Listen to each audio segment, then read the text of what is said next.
हाँ जी बच्चा पार्टी शुरू करें। All set. मैं विपिन एक बार फिर आपके सामने आज लेकर आया हूँ lecture number 42 on smart read vocab. As always आज के इस लेक्चर में मैं डिस्कस करने वाला हूँ स्मार्ट रीड ड्रिल नंबर 42 में जो पैसेज हमने आपके लिए पिक किया है उसके important complex difficult words, phrases, idioms या फिर फ्रेजल वर्ब्स को। तो चलिए शुरू करते हैं with the very first word of the day which is assimilate. Reference क्या लिखा है? It still took 3 months before they were able to assimilate the findings. Okay, meaning क्या लिखा है? To become part of a group, country, society, etc. or to make someone or something become part of a group, country, society, etc. यानी कि आप जब किसी group या फिर कंट्री या सोसाइटी के पार्ट बन जाते हैं, उसके साथ घुल मिल जाते हैं, या फिर आप किसी को हेल्प करते हैं घुलने मिलने में, तो यानी कि आप असिमिलेट कर रहे हैं।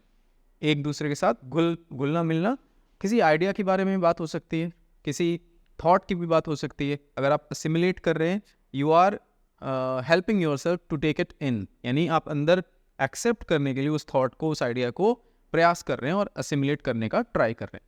चलिए डिस्कस करते हैं एग्जाम्पल्स के साथ।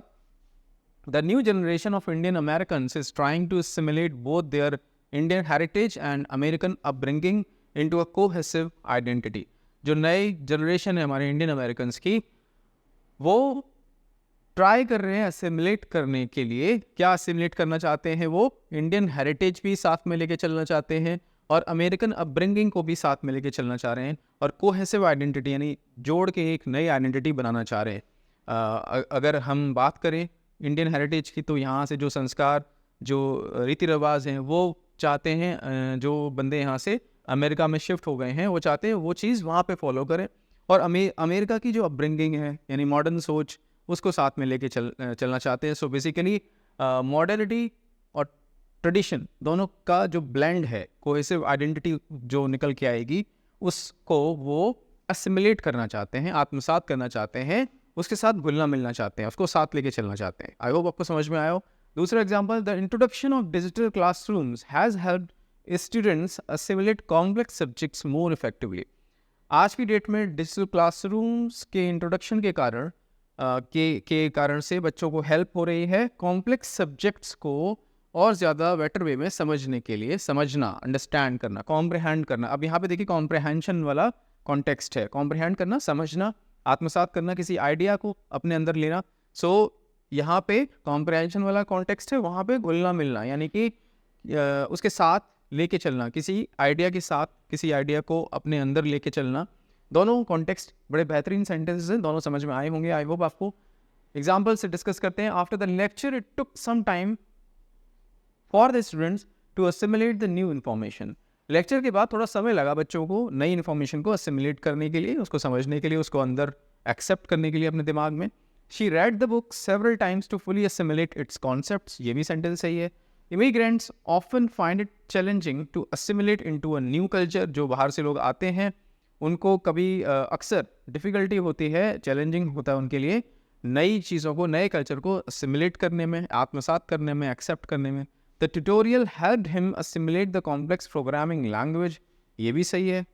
तो बाद दोबारा पढ़ लेते हैं। After the lecture it took some time for the students to assimilate the new information. सही है। She read book several times to fully assimilate its concepts। Immigrants often find it challenging to assimilate into a new culture। हाँ जी, all are correct। yes, all are correct।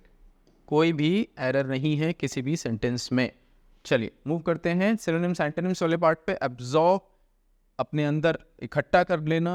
Integrate, शामिल हो जाना या शामिल कर लेना। कॉम्प्रिहेंड, समझना। सो ये सारे सिनोनिम्स हो गए। एंटोनिम्स की बात करें तो रिजेक्ट, यानी आप उस आइडिया को रिजेक्ट कर रहे हैं, उस व्यक्ति को रिजेक्ट कर रहे हैं, एक्सक्लूड, अलग कर रहे हैं उसको, या अपने आप को उससे, उस सोसाइटी से, उस ग्रुप से। तो यानी कि ये एंटोनिम्स कंसीडर किए जाएंगे असिमिलेट के। Next word is deploy. Reference क्या लिखा है डिप्लॉय का? Such as deploying pollution control technologies और retiring and replacing their output with zero emissions electricity. Okay, meaning to move into position और action, for action, to utilize और implement. Okay, दो मीनिंग है। किसी पोजीशन पर मतलब किसी चीज़ को पोजीशन करना एक्शन के लिए, या फिर टू यूटिलाइज और इम्प्लीमेंट यानी कि उसका फ़ायदा उठाना, उसको लागू करना। ये मीनिंग है डिप्लॉय के। पोजीशन करना, खास करके डिप्लॉय का जो कॉन्टेक्स्ट आता है वो आर्मी के कॉन्टेक्स्ट में आता है। आर्मी में जो ब्रिगेडियर या कर्नल रैंक के जो ऑफिसर्स होते हैं वो अपनी जो रेजिमेंट होती है उसके जो सोल्जर्स होते हैं उनको डिप्लॉय करते हैं कि जाओ वहाँ पे जाके उस जगह पे जाके लड़ाई करनी है, आपको मोर्चा संभालना है। सो डिप्लॉय करना, जब बाढ़ आती है या कोई भी नेचुरल कैलामिटी वगैरह हमें जब देखने को मिलती है, बाढ़ वगैरह, भूस्खलन वगैरह, लैंडस्लाइड वगैरह, तो गवर्नमेंट आर्मी और एयरफोर्स को डिप्लॉय करती है, उनकी ट्रूप्स को डिप्लॉय करती है, जाके बचाव कार्य, राहत कार्य आप पूरा करें।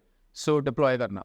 The Indian government plans to deploy biometric identification systems in rural areas to improve access to government services and benefits. Indian government plan करती है या कर रही है बायोमेट्रिक आइडेंटिफिकेशन सिस्टम वो रूरल एरियाज में डिप्लॉय करें, वहाँ पे स्थापित करें। क्या करने के लिए? To improve access to government services and benefits. यानी कि अगर बायोमेट्रिक होगा तो धांधलेबाजी नहीं होगी, जिसका बेनिफिट मिलना है स्कीम का उसी को मिलेगा।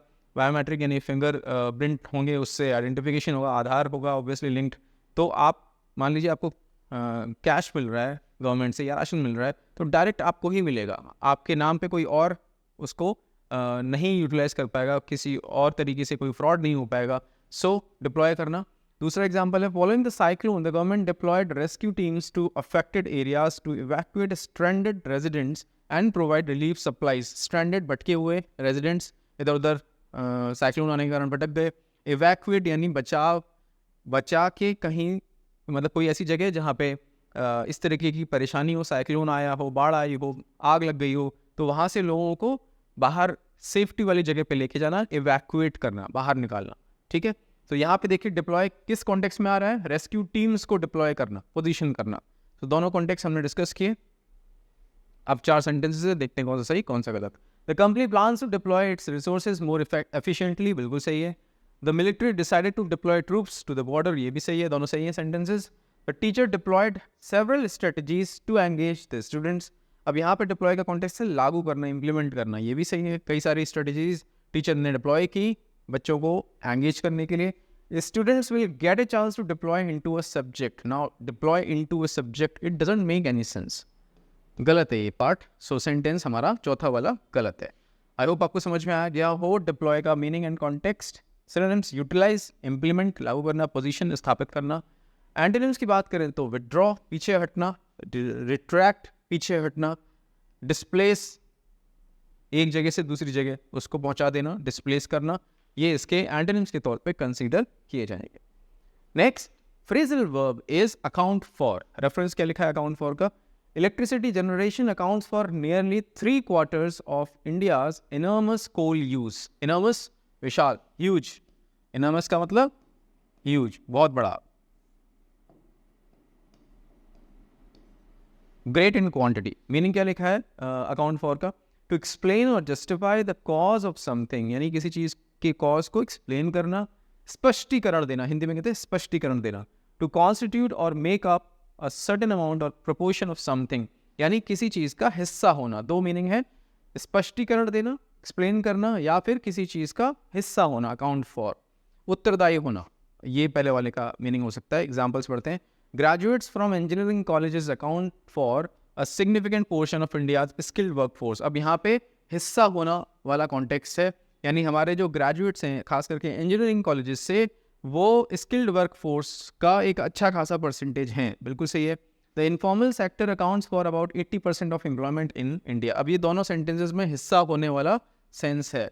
बोला जा रहा है इनफॉर्मल सेक्टर यानी जिसका डेटा गवर्नमेंट के पास नहीं होता, वैसा सेक्टर, जैसे दुकानें होती हैं छोटी मोटी और ऐसी फैक्ट्रीज जिनका कोई रजिस्ट्रेशन नहीं है, वो 80% एम्प्लॉयमेंट अकाउंट करते हैं, अकाउंट फॉर हैं।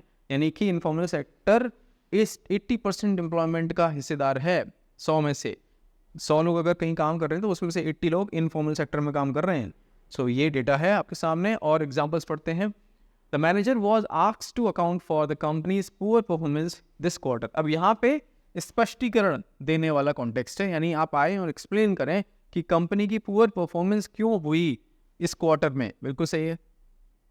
The detective needed to account for every piece of evidence in the case. अब यहाँ पे बेसिकली जो कॉन्टेक्स्ट है वो है विस्तार से बताना, एक्सप्लेन करना in detail. The detective needed to account for every piece of evidence in the case, यानी उसको हर एक पीस को समझाना पड़ा, एक्सप्लेन करना पड़ा, देखो ये हुआ, फिर इसके बाद ये हुआ, फिर उसने उससे फ़ोन पे बात की, फिर उसने वो उस कार से पेट्रोल पंप पे गया, पेट्रोल पंप वाले ने उसको देखा, सीसीटीवी कैमरे में आया, फिर वो वहाँ से उसके घर पे गया, उसने ये पिस्तौल इस्तेमाल की, ये सब पूरा डिटेल उसके पास है, उसने एक्सप्लेन किया, ये भी सही है.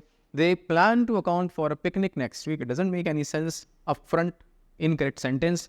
The suspect could not account for his whereabouts at the time of the incident. Suspect नहीं बता पाया अपने वेयर अबाउट्स की, वो कहाँ था जब घटना घट रही थी. सो विस्तार से बताना, एक्सप्लेन करना, यहाँ पे इस कॉन्टेक्स्ट में ये सही सेंटेंस है. Third one was the incorrect one. So move करते हैं सिनोनिम्स पे. एक्सप्लेन, जस्टिफाई करना, रिप्रेजेंट करना, कंप्राइज यानी कि वो जो हिस्सा होने वाला पार्ट था, हिस्सेदारी वाले ये दोनों वर्ड्स हैं. और एक्सप्लेन, जस्टिफाई करने वाला जब आप किसी को स्पष्टीकरण देते हैं उस कॉन्टेक्स्ट में.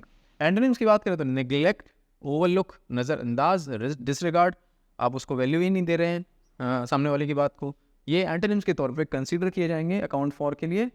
Next word is hunch. Reference, there hunch that some power plants were more harmful than others proved correct. Okay, meaning क्या लिखा है हंच का? A feeling or guess based on intuition rather than known facts. Intuition यानी आपका six sense, आपका आभास, कोई feeling या फिर आपका गेस किस पे बेस्ड है? आपकी इंट्यूएशन पे. मुझे ऐसा लग रहा है कि आज इंडिया जीतेगी, मुझे ऐसा लगता है कि आज बारिश होगी, मुझे ऐसा लगता है कि आपका एग्ज़ाम क्लियर हो जाएगा.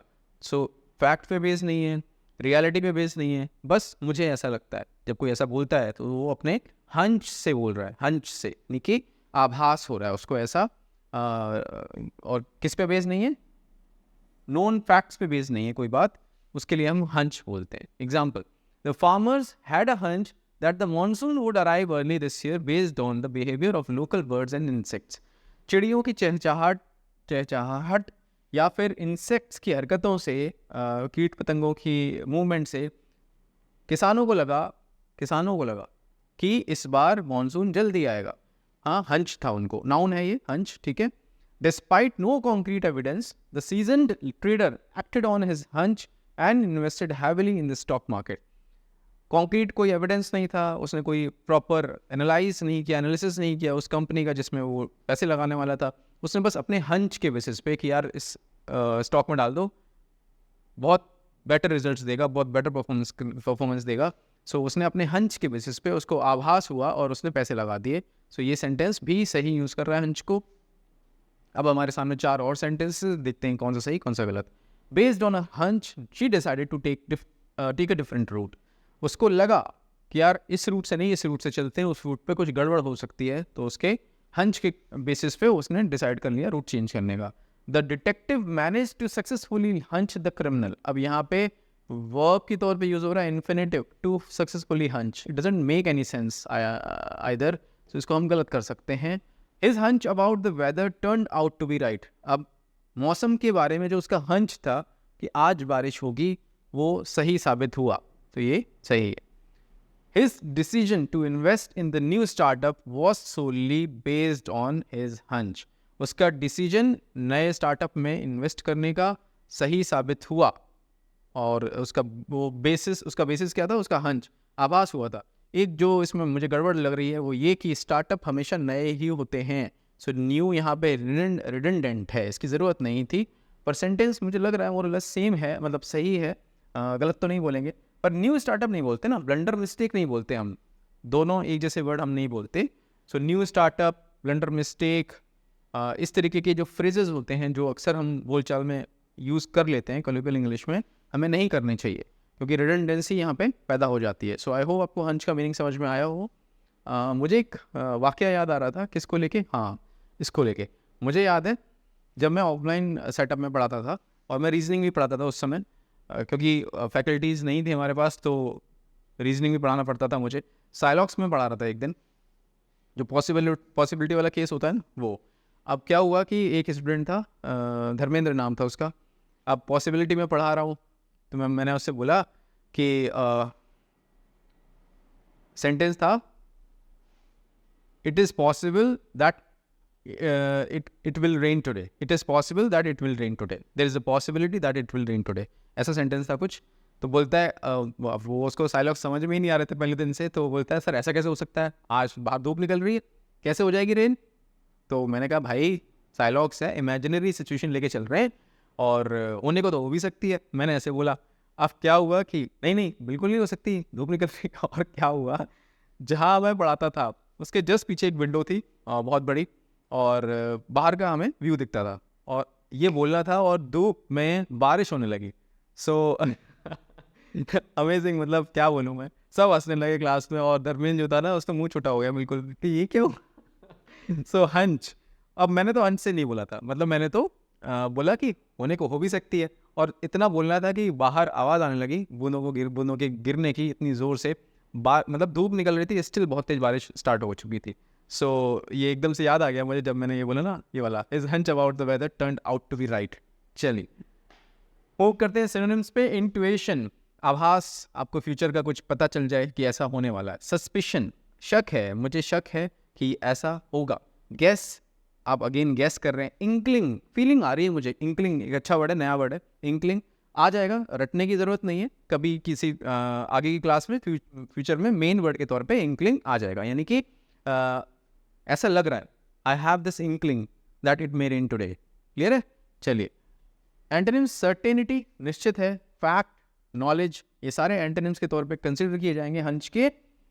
दैट्स इट बच्चा पार्टी. 4 ही वर्ड्स थे, और क्या करना है होमवर्क में अब आपको, हमेशा की तरह हर एक वर्ड पे आपको बनाना है आपका एक सेंटेंस सही कॉन्टेक्स्ट में, और जो सेंटेंसेस का आपका ग्रुप है उसको एक सिंगल कमेंट के तौर पे ड्रॉप कर देना है इस वीडियो लेक्चर के कमेंट्स सेक्शन में. हर एक कमेंट को मैं पर्सनली चेक करता हूँ, और जहाँ मुझे लगता है आपको मुझे करेक्ट करना है मैं करेक्ट करता हूँ. और इस पूरी एक्सरसाइज से जो सबसे ज़्यादा सीखता है वो आप हैं, यानी जो लर्निंग सबसे ज़्यादा होती है वो आपकी होती है. दूसरा काम, I am available on Telegram, this is my user name. अगर आपने स्मार्ट रीड कोर्स परचेज कर लिया है और अभी तक हमारे प्राइवेट टेलीग्राम ग्रुप से नहीं जुड़े हैं, प्लीज़ मेक श्योर कि आप जुड़े, because actual discussion and mentorship वहीं पर होती है. करना क्या है, अपना पेमेंट का स्क्रीनशॉट इस यूज़र नेम पे शेयर करें. I will share the Telegram group private link. Please join the group and make the best utilization of the whole discussion that we have on that group. Clear है. तीसरा काम, पूरा lecture आपने देखा, lecture number 42. उसके बाद आपको क्या करना है, आपको जाना है आपकी स्मार्ट रीड कोर्स के डैशबोर्ड पे और अटेम्प्ट करनी है smart read drill number 42nd. I am sorry, 42nd. With utmost focus of yours. Attempt करने के बाद रिजल्ट स्क्रीन से आपको पिक करनी है आपकी आरसी स्पीड हमेशा की तरह, और आपका आरसी लेवल. दोनों के स्क्रीनशॉट्स को लेके ड्रॉप कर देना है हमारे टेलीग्राम प्राइवेट ग्रुप में, so that I can check, I can assess, I can gauge your performance, and then I will be able to help you accordingly. मैं विपिन आपसे मिलता हूँ एक नए लेक्चर में कुछ नए वर्ड्स के साथ. Take care.